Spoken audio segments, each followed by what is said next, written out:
और बहनों,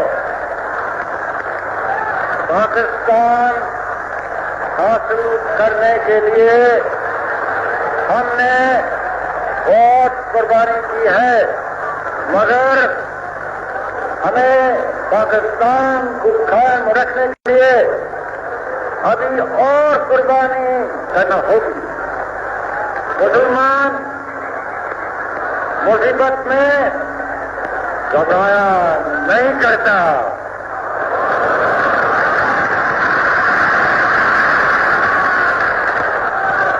हमारे हौसले बुलंद हैं।